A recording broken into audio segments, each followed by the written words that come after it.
Well, good morning, everybody. We'll go ahead and get started. It's just about 11:30 here. Thank you for Grandy joining us today with Grandy and Associates Advantage webinar series. Today's guest speaker is Susan Frew, who, with the title of today's program, What Women Want in Their Service Contractor. A little bit about our guest speaker. Susan is the co-owner and president of Sunshine Plumbing and Heating in Denver, Colorado. They've taken that company from basically one truck in 2012 up to 12 currently. And this was accomplished using their 12 points of love method of customer service, along with some strategic planning and marketing plan. Susan is also the president of the Colorado PHEC and the National Speakers Association and Commerce City Rotary Club. So with those credentials, and thank you, Susan, for joining us here today. And with that, I'll turn it over to you. Thank you. Hi, Paul. Hello, everyone. How are you? I just wanted to give a little background on how we came up with this topic and this seminar. As we realized that approximately 80% of our business was coming from women customers, and we wanted to see for sure, were we delivering exactly what we thought? And as a woman-owned company, we thought we were doing a great job, but were we or weren't we? We also realized that to create a laser-focused marketing plan targeted towards that woman customer was going to give us a lot more success. So what I started doing about a year ago is research on what the power of the woman customer brings to the table and how much money they have and where they're spending it and what they're looking for in their service contractor and what the power of this woman customer is in our market. And it was overwhelming, and I shared it with the PHCC leadership of the Education Foundation, and they were very interested in the topic as well, and I have been going around the country delivering this seminar to PHCC members. I'm sponsored, as you can see, by PHCC and Kohler. So without any further ado, I'm going to share with you all of our data that we found and all of the results that we've had. In addition, if there's any questions throughout the seminar on how we did something or what we used, so on and so forth, please feel free to pop the question in, and then Paul will answer it, and we'll let everyone hear what the question is. So I'm going to just start moving forward here. So you saw my background. It's an interesting story how I ended up in the plumbing business. I was a VP for AT&T Wireless, and I was located on an international assignment in the country of Grenada. And when I came back, I had an option to go to Seattle or Atlanta. I wasn't interested in doing that. I wanted to stay in Colorado, and I bought a business coaching firm called Action Coach. So some of you may have heard of Action Coach. They're an international organization. They're in a lot of states. And through that experience, I coached 17 different trades. So I don't know how exactly. It wasn't my intention to start coaching trades. It was just sort of the people that I was attracting. So it gave me a tremendous amount of experience in all different trades. And I don't think I learned so much what to do, but I learned a lot of what not to do. And when I met my husband in 2012 and we were married, he was a plumber. So we say that instead of getting married, we merged.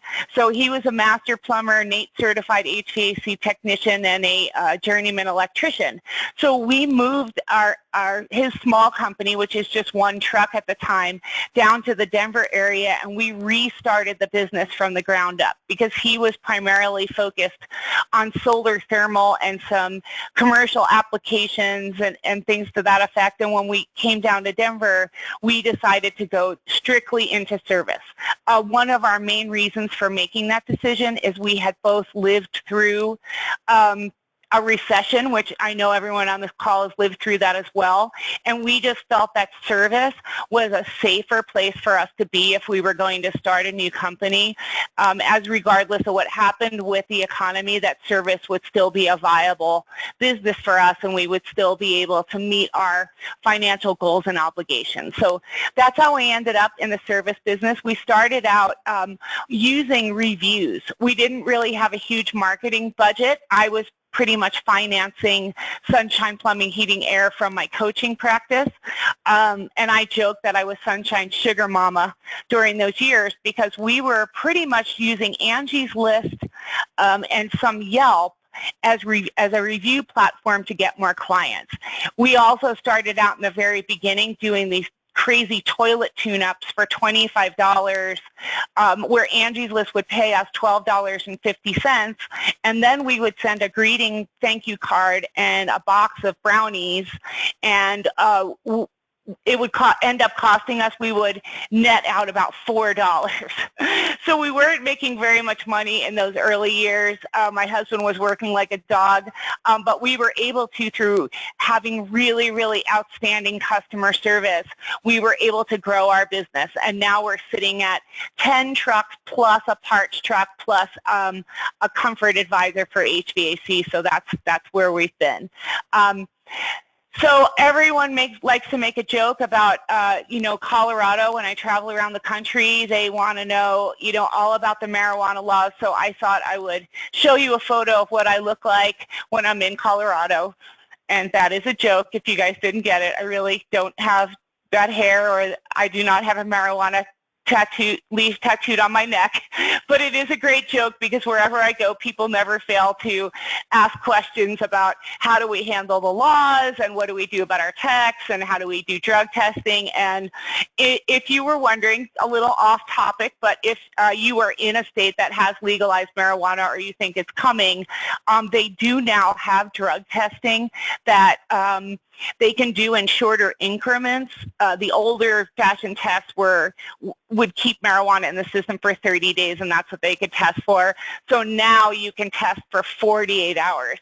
So it gives us the ability that if you want to allow your technicians or your team to do what they like over the weekend, you can do a drug test on a Tuesday, and just as long as they are not involved with any kind of marijuana during the work week, we've kind of set it down as that's okay with us at this point. If you're doing federal work or government work, that none of this applies. But everyone asked, so I figured I would just go ahead and answer the question because it's always a question I get. Here's our story. So William was a plumber. He's a second-generation plumber. His dad taught him, and he started in 1986 in Detroit, and they had a company of up to 10 trucks. And as I shared with you, he was doing mainly solar and mechanical work up in the mountains and moved down to Denver at the very end of 2011. Sometime around 2012, I became the president, and we grew our company from the first year of $177,000 in revenue to last year at $2.3 million, and we are projected to do $3 million this year. And we also had an opportunity to move during that time. And our company, Sunshine, is named after our daughter, Zenaida, and that's a picture of my husband there and our daughter, Zenaida, who now lives in Wilmington, North Carolina. So she's not a big fan of the mountains. She loves being by the beach, so it's good for us. We get to visit the beach once a year. Here's our team. As you can see, most of our team are millennials. And we've been very, very fortunate to sort of crack the code on hiring millennials in our business. And that's also another seminar that I talk about, is attracting and developing millennials in our company. And why the guys are wearing the pink booties in that photo is we did this campaign last October for breast cancer awareness. And I know it sounds a little cliche and a lot of companies do it, but we realized that a lot of our customers were breast cancer or cancer survivors in one way or shape or another. I mean, customers tell us their stories all the time, and we just felt like it was a really great thing to do, and we made a donation. For every single install that we did in the month of October, we donated $10, and then for every single job that we did in the month of October, we donated $5 to the American Cancer Society, and I think in total it was a couple of $1,000. But we are very philanthropic here at Sunshine. We do a lot of things for charity and charity partners. We are working with Easter Seals right now. our entire PHCC chapter is actually pitching in and helping to renovate the Easter Seals camp up in Empire, Colorado. We also get very involved where we serve at the food bank, and you saw that photo there of all my guys in front of the food bank there. And we do that at least once a quarter where we all go down to the food bank and we serve together. And it's a great experience for our team. It's a great team building event. It's great for our community. And, you know, to stay on topic with what women want, we have found that there are a tremendous amount of women's groups out there that are also very philanthropic that we can partner with. And that is a great source of finding new customers and working beside our existing customers out there. So we figured last year that over $500,000 of revenue came from some of our women partnerships, if you will. So the Women's Chamber, a group called Camp Experience that has over 4,000 women in its network, any other women networking. And if you are a company that is not woman-owned, that is okay. I mean, there's a lot of those groups that you can still join and partner with, even if you're not women-owned. That's not really the reason they allow us in, and most of them wouldn't have a rule that no men are allowed or something to that effect. But we've just found that this has been an excellent way for us to market to our target marketing. Target marketing also, as many of you know, is a lot more cost effective instead of the spray and pray method of marketing where you're just getting a message out there and you're not being focused on who your end user is. And sometimes you either will find the wrong customer or you will be wasting money in an area that's not a good revenue area for you, right? So I was at a speaking engagement in California last week, and I was talking about realtors, how much business and how much effort we spend on realtors. And I got a lot of groans from the audience because realtors sort of have a bad rap about being kind of high maintenance, or they're just using the plumbing and HVAC company to get an estimate so they can close the deal. But we really have found a way to work with realtors that's been very, very successful and extremely profitable to us. But we're very focused on which realtors that we want to partner with, and sort of setting up a rules of the game with them moving forward so that we don't get taken advantage of and have those sort of nonsense estimates. We've sort of come up with a plan for that, which I'll share with you in a little bit here. So here's some interesting results. So what you're seeing there on the right is our Yelp. So if you ask Siri on your iPhone, and they're right now currently at the end of 2016, there's 90.1 million iPhone users out there. Yelp is directly attached to Siri. So if you picked up your phone right now and said, Siri, who's a good plumber around here? It would come up probably with your company because you're sitting in your office, but it would say powered by Yelp. When you look at Yelp's demographics, you will see that there is a huge proportion of women users that are online users, and I'm going to show you some more data about that as well. But Yelp is an extremely powerful engine that feeds the internet. I know there's a lot of griping wherever I go and I talk about Yelp. People will go, oh, they filter my reviews, they are trying to extort money from me. If I don't pay them money, they're going to take down my reviews. And you know, all of that might be true, but the fact remains that Yelp is extremely powerful. So whether you like them or you don't like them, if you are willing to sort of step outside of that and say, you know what, I don't really like them, I don't like the way they operate, however, for the sake of my business, for the greater good, I'm going to try and find a way to make this work because they are so powerful and they are so attached to so many different search engines. They're integrated with Google, they're integrated, as I said, with the iPhone and dozens, if not hundreds, of other websites. So something definitely to be paying attention to. And here is talking about our target marketing. So we have several target markets that are really important to us, and we track a lot of data. We use a CRM and dispatching software called Service Titan.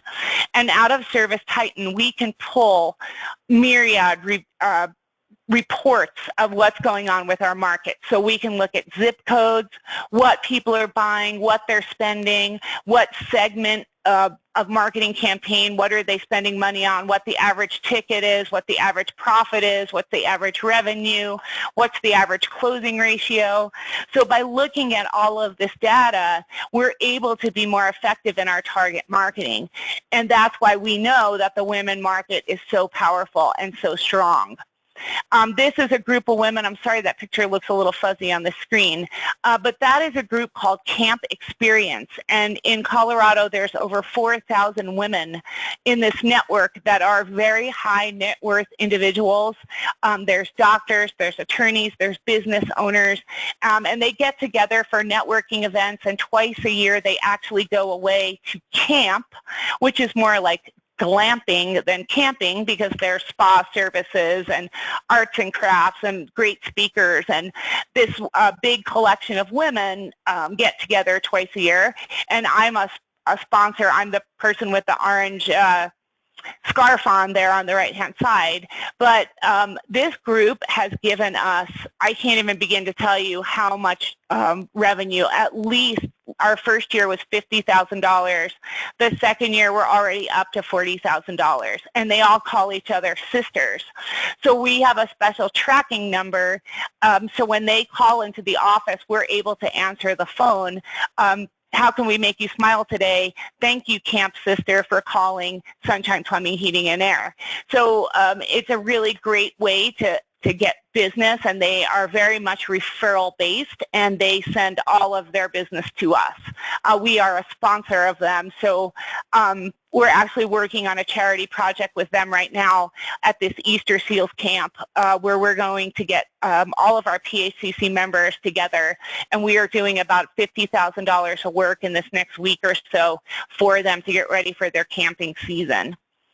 So here's some data. So the next number of slides is going to be a lot of data. So for those of you out there who like statistics, you're going to love this information that I've been able to dig up. Some of the social media information you'll see, and I don't want this to be distracting to you, is a little dated. The percentages stay the same. I just couldn't get more current information, because sometimes statistics come out and are published and are usually a year or two or more behind, because they're just in the compilation stages. But what we've been able to figure out that women in spending, so 91% of women are the responsible party, so influencer. So they may not have 100% of the money to buy new homes, but they are influencing that decision. So 91% of the new home purchases have a woman involved in that sale, and they are the influencer on which house they're going to buy, where it's going to be located, when they're going to purchase it, how much they're going to spend on it. And you know this off the top of your head when you're dealing with customers. You know that usually it's the woman making those in-home decisions. But you can see these numbers. I mean, it's phenomenal, the amount of power that the woman consumer has in our marketplace, right? So the next one, and this is about moms. So when you're looking at this kind of data, they break it out by sort of like single woman, baby boomer women, moms, and the moms are really important to pay attention to because of this. They are mainly millennials now, right? So millennials go up to age 35, and this is usually the mom demographic, right? So there's probably some bleed on either side of that, younger or older, but for the most part, this is sort of the core group of moms. They spend over up to 3 hours a day online, and I actually think that's probably more. But this is the data that the experts are able to capture. Millennial moms, 79% use mobile access for social media. We know that, right? 44% have made a purchase on their smartphone within the past week. Here's something really interesting. The mom demographic are the researchers. right? They want to make sure that what they are getting for their family and their household is the very best that they can get. They want to check out reviews. They want to research what they're getting before they get it. Extreme researchers. These are the people who are driving the reviews.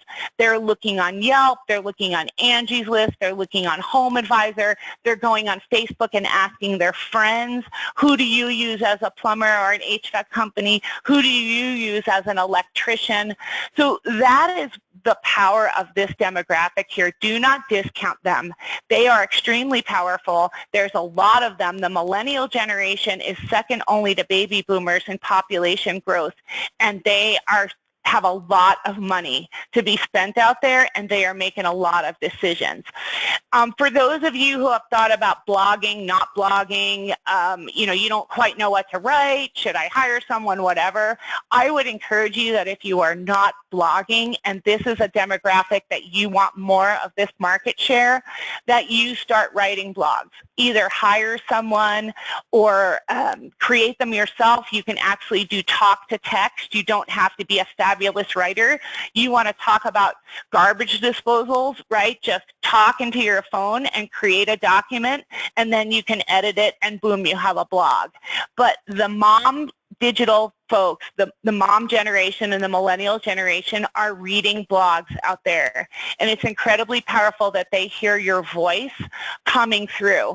And I would caution you about blogs. Be careful about borrowing too many blogs and reposting from someone else.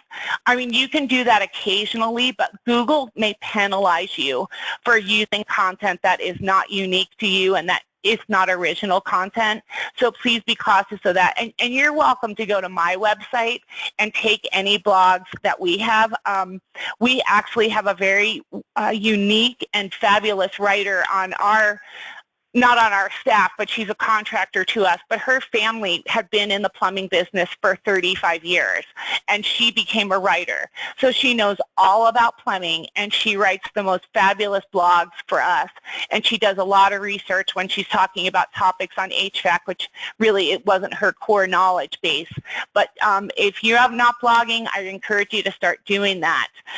Look at this, 61% of these millennial moms are sharing content every day. They also put a lot of trust in the recommendations from people they know and their social circles. So back in the day before the internet and before LinkedIn and Facebook and Twitter and Snapchat and whatever other social medium you're using, the average person had a sphere of influence of about 200 people that they were connected to. Now that number is up in the 2,000s or greater. People who are really, really active on social media will have a lot more connections than 2,000. So it's incredibly powerful when they're asking for a recommendation that your name is coming up. Another area which I did not address in this presentation, but I'll just share it as a side note because we're getting so much business from the new site that is out there next door. So if you're not familiar with it, I encourage you to get on there and create a business listing and then sort of monitor it in the neighborhoods that you're targeting, that are your top neighborhoods, because you will get a ton of business from next door, including the Facebook groups that are in neighborhoods. One thing I'll say about them, the Facebook groups tend to really be thrifty, and they're very value conscious. So if you're a company like ours, you're not the lowest price point in town. We're by far not the lowest. We're more on the higher side. That's definitely not going to be your demographic because they're looking for Chuck in a truck to show up or somebody's cousin's brother-in-law to come and do it for super cheap. But on the next door, I've noticed that the demographic is much higher end and really don't mind paying a value price for something if they hear it's recommended and they think it's worth it. So here's some digital divas. 22% of women shop online once a day. This another one, 92% pass along information. So this is women in general. So women in general, a little bit more than the moms, are passing around information about deals or fines. They have 171 contacts in their email or mobile lists. It's a tremendous amount of people, not to mention online. 76% want to be part of a special or select panel. So if you have a club or something to that effect, and you say, you know, well, Mary down the street who referred you is a part of our membership club, your chances of selling a membership have just gone up significantly. 58% of these digital divas, these women who use digital media, would get rid of a TV before they get rid of their laptop. So, and 51% are moms. The boomer women, I'm not going to read every single part here. You guys can read it while I'm talking, but the boomer women have all of the money. So these are women age 50 and older, maybe now moving a little bit older than that, but a net worth of $19 trillion. They are 3/4 of the nation's financial wealth. Absolutely insane on how much money the boomer women have. They're also the healthiest, wealthiest, and most active generation ever in history at that age point. So they're active, they're independent, they're starting to think about retirement, they're empty nesters, they have a lot of disposable income. These are the people who are very interested in their health, right? So water conditioning systems and tankless water heaters and really great energy efficient and high-tech furnaces and air conditioners with Wi-Fi remote controls and you know, anything that's really cutting edge that you would think maybe might be a little expensive or high end. This is going to be your market for that. And they are going to judge you on what your image looks like, your public relations image, what your reputation management looks like, what people are saying about you, what their friends are talking about to you. They also do not mind spending a little bit of extra money to have the very best. So this demographic, if you find a way to hone in on this, if there's a marketing opportunity for you, when I showed you that camp experience, all that 4,000 women, they are mainly boomers. Probably Gen Y moving into boomer, but that is the demographic of that people, right? So this group, their roles have changed from a homemaker to a purchaser, and they love luxury items. They're super educated, they have a high income, and they make all the decisions in the household. So let's talk about some social, right? So look at Facebook. More women use top social media. So Facebook, 76%. I actually think that this could be potentially higher, but this is the data that we're able to get. It's a little bit older, but I think it's definitely higher than that now. Pinterest, I definitely think that's a little bit higher too. Twitter now, I will tell you, I've been reading some data about this. So Twitter is saying that since Donald Trump took office, because he's always on Twitter, that Twitter's personality and Twitter's popularity has grown because people want to see what he's saying and what's going on. So there's a lot more Twitter users than there were in the past. So people on social media, 30% women, 26 men more often, right? But that also is changing and evolving as we get it on our phones, and it's on, I mean, I have Facebook on my iWatch now, so someone posts something on Facebook and I'm getting notified in 3 different areas all day long. So here's your brands, right? So some of you may have received information that, you know, you're maybe too small of a company to worry about brand marketing. You're not PepsiCo, brand marketing's too expensive. But in today's world, we have an opportunity to brand ourselves in such a way to our communities and to our demographics and to the areas that we serve, that is our brand. At Sunshine, we do a tremendous amount of public relations work. We sort of fell into that, but found out that it was a really inexpensive way to grow our business, an inexpensive way from a marketing perspective, right? Because buying pay-per-click and buying all kinds of advertising, especially we're a relatively new company, we have 10,000 customers in our database, but you know, we're not like a company who's 30 years old who has continual repeat customers. So we were very, very cautious of building our brand, and we have applied for and won countless awards. We have won the Angela Super Service Award, Fastest Growing Company, Small Business of the Year by the Business Journal. We're the top 100 women-owned companies in Colorado. You know, whatever there's an award out there that we can apply for, we will apply, and we usually win. We have 2 walls in our company filled with awards. That is our brand building strategy. And that brand building strategy has served us extremely well, because when you're creating a brand that women are going to look at, they are more brand loyal. So if they find a brand that they like and that they're comfortable with, they are going to stick with you. You'll see there too, look at the women, how they interact with the brands. They support the brand. They will go after offers. They stay current about what's going on with you. They will make a comment. So when we're looking at our social media, we try to post almost every day with something on some sort of social media. So we post on Twitter, Facebook, LinkedIn. We post things on Yelp. We do flash sales. We do email blasts. Whenever we do that, we notice that the large majority of people that respond to us in that manner are going to be women. So that's another reason why we have to always keep up on our social media. Something that we've done to save time with social media is we have farmed out some of it. We've outsourced some of it to Lennox. We're a Lennox furnace dealer, and through our partnership with them, they have a social media department that posts for us a couple times a week. The woman I spoke about earlier who writes the blogs, she posts for us a few times a week as well.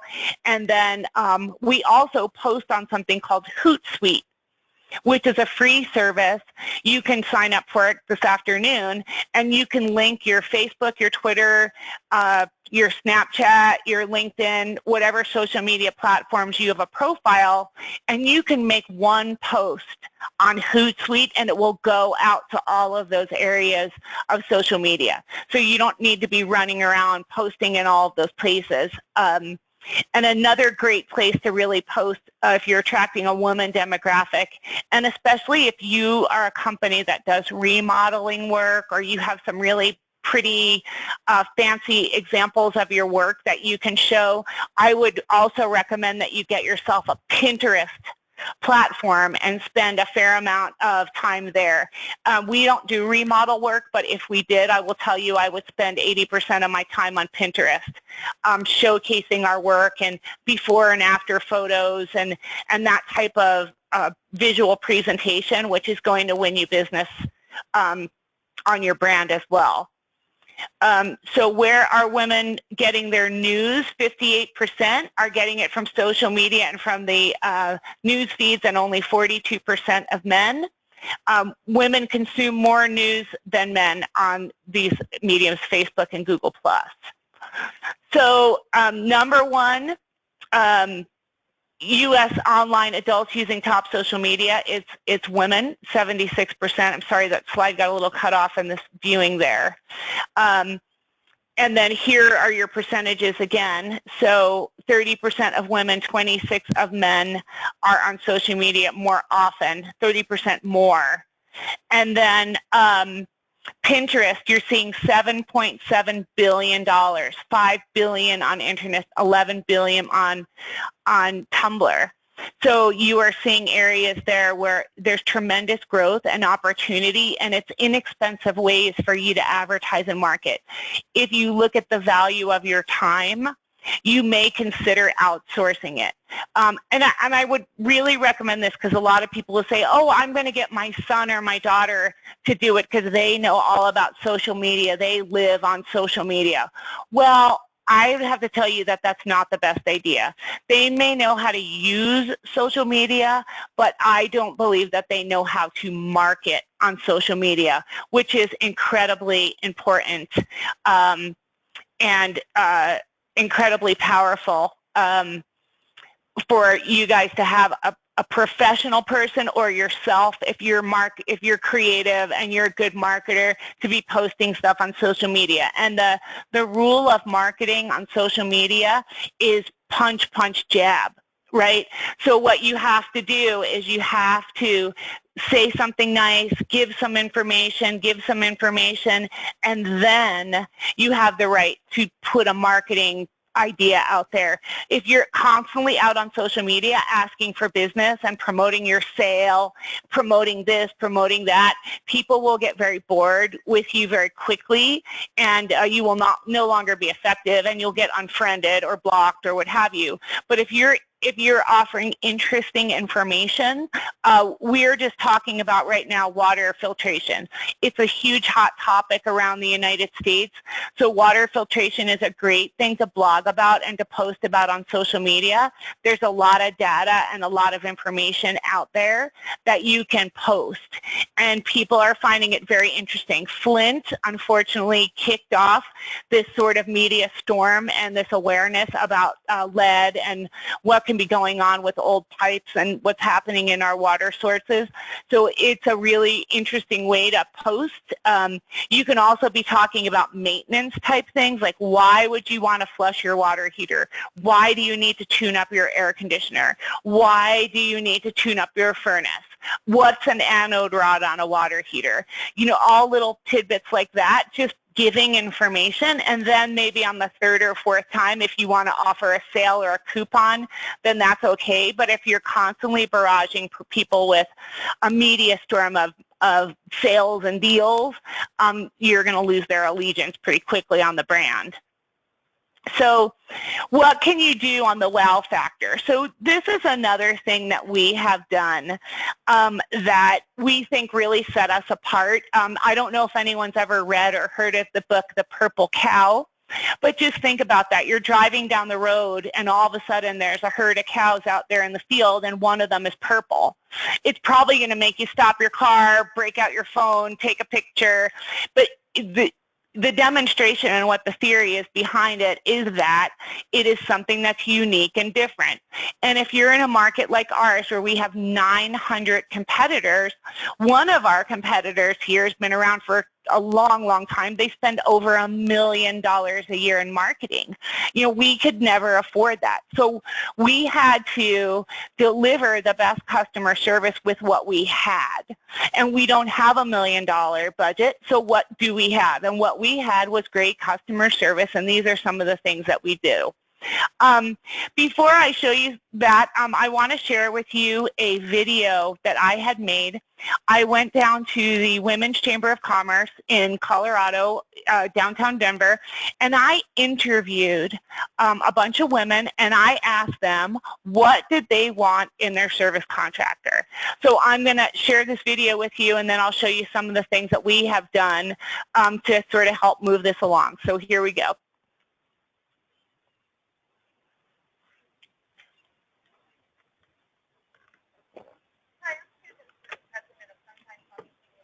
And also the president of the Colorado Plumbing, Heating, Cooling Contractors Association.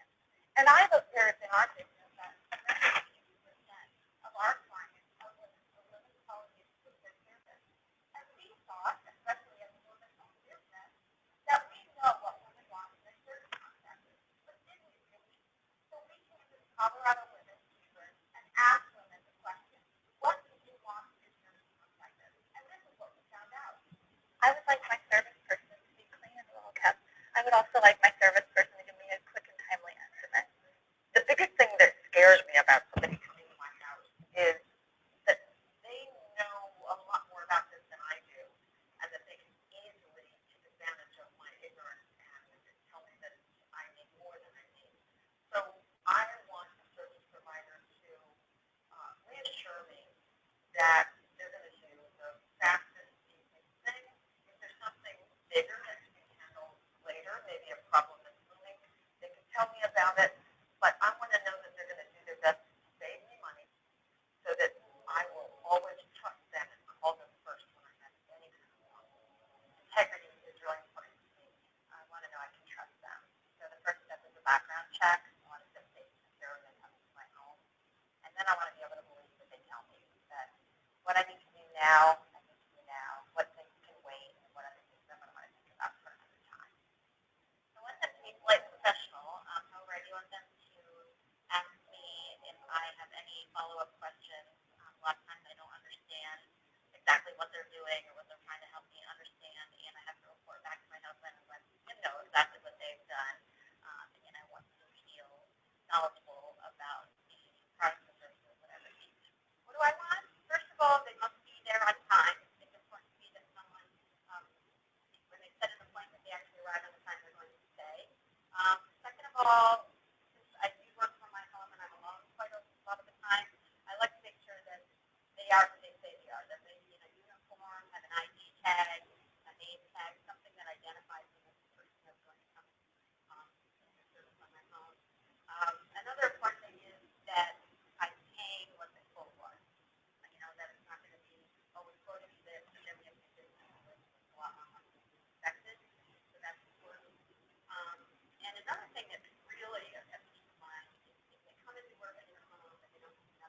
that when they come over, I feel like I already know something about them, and when the process begins, that I feel like there's integrity.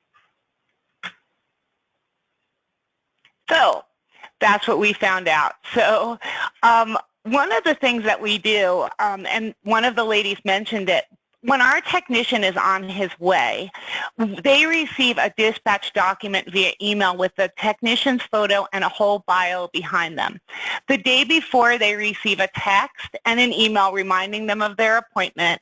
And then as soon as the technician closes out the job, either he sells it or it's just going to be an estimate, they will receive a survey, which automatically takes them out so we can ask them about their experience with us, and we can get on it right away if there's a problem. If they rank us at a 6 or below, I'm immediately notified, and that's a scale from 1 to 10. I'm immediately notified that there's a problem, and I can get in the middle of it and try and fix it. We also have someone calling daily to verbally follow up on every single call to make sure that our technicians have done what they've asked and that they're happy.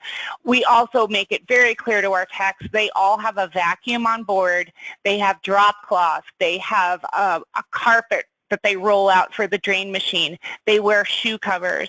So we try to do all of the things that the lady said in the interview about cleanliness, and we really try to leave it better than the way we found it. And people do look at reviews, and that's very, very, very important. One of the other things that we do is we have this product called Video Plumber, which has been trademarked and patented. And you know, really the reason I did that, it was more of a marketing thing. I'm not going to run around the country suing people for using it, but we are able to do video estimates, and we primarily use that on the real estate market. Of course, unless it's a sewer scope, we can't do that via video feed, but we could do a lot of estimates by just looking at it. So we send the people a link, they open up their smartphone or tablet, and we are able to see the problem, and we give them an estimate right over the phone through the email. So this way we do not need to waste our time going out to jobs that we know are really not going to turn into a sale. A lot of times we'll get that from realtors, especially in the summer during the prime selling months when they just want an estimate to close the deal. So a couple of other things that we do that I think it's really important to point out is we always send a thank you note. Every single person gets a thank you note from us. There's a cute photo on the front of it of my husband sticking his head out of this toilet bowl game. It's really funny, and so people get a good chuckle. And inside of that card, there is a $25 coupon. And so we ask them to, use that coupon for another service or give it away to a friend.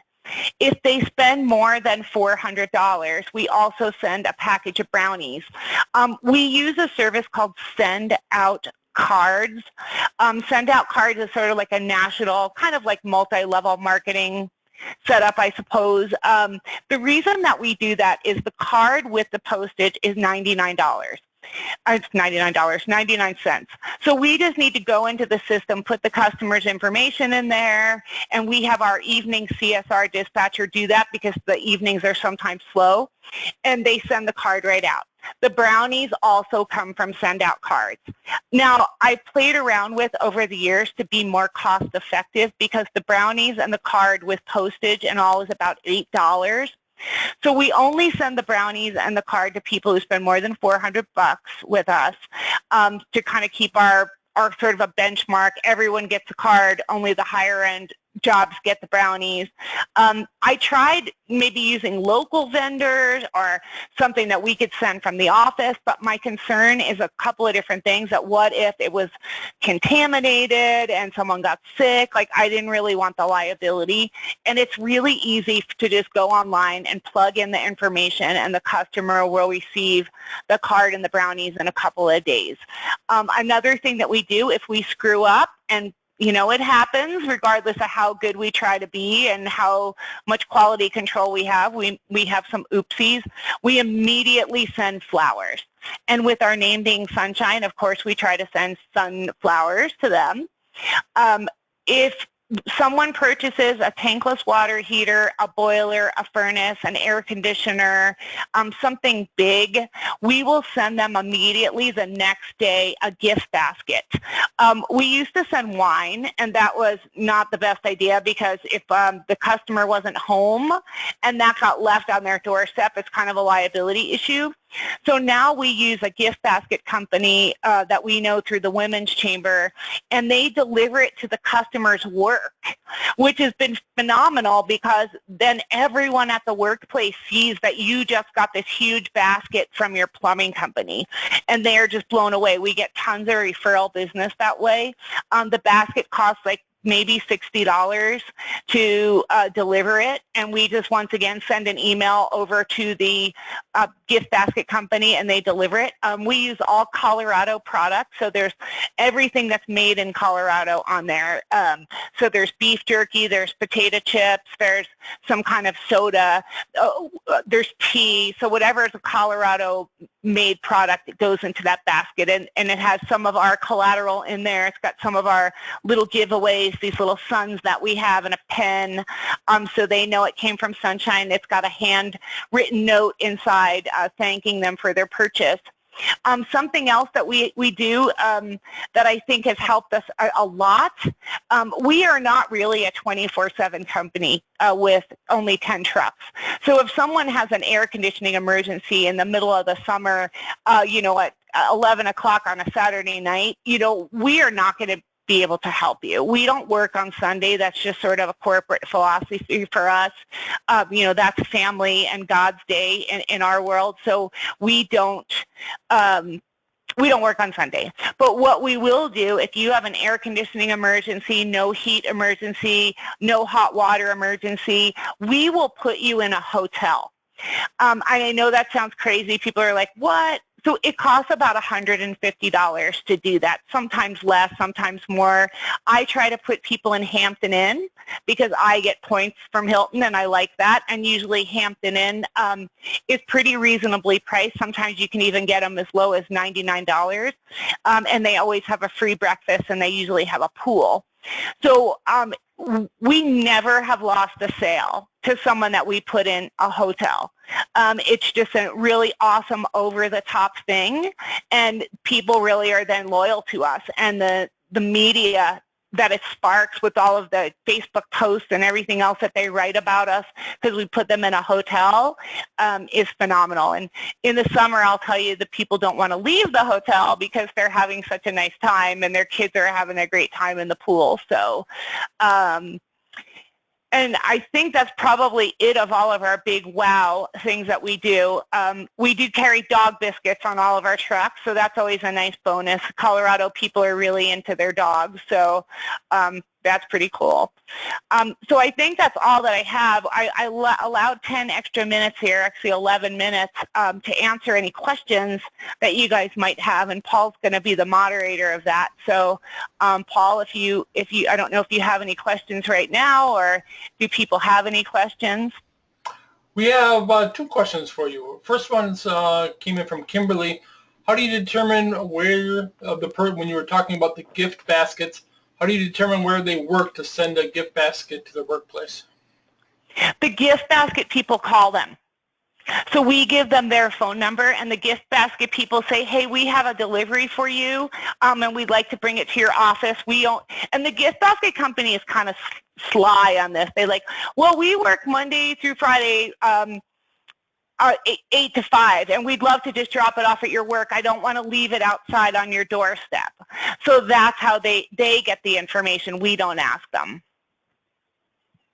Okay. And second question was, if I had to do one thing to start with today, what should that be? Get really focused on your marketing. So you saw one segment that we have found to be incredibly profitable. So if you go through if you just go back over the last month and look at your job tickets, that women are your top clients, right? That video that I shared with you guys, those women are giving you the secret formula, right? So cleaning up after yourselves, being very clear in what you're saying, you know, dispatching yourself with a bio, make sure the customer knows that you're background checked. So I know that's a lot of things, but I think all of the things that those women said in that video are just about delivering the best experience, customer experience that you can to them, and I think that will endear you to your women customers and to all customers. I mean, no one's going to not like to be treated great and with fabulous care, but your women clients particularly are going to be most impressed with that, and that will lead to referrals. That is all the questions that I see. Okay. Well, with that, we give you 9 minutes back to your schedule, and I thank you very much for the opportunity to present this webinar. And my wish is always that you at least take away 1 or 2 things that you can start applying in your business right away. And I wish you all the best, and have a wonderful weekend. Thank you, Susan, and thank you for attending the Grandy & Associates Advantage webinar. The webinar was recorded, so we'll be sending out a link to all the attenders so that if you want to review this with someone else in the future time, you'll be able to do that. And with that, we'll go ahead and shut it down, and thanks again. Thanks.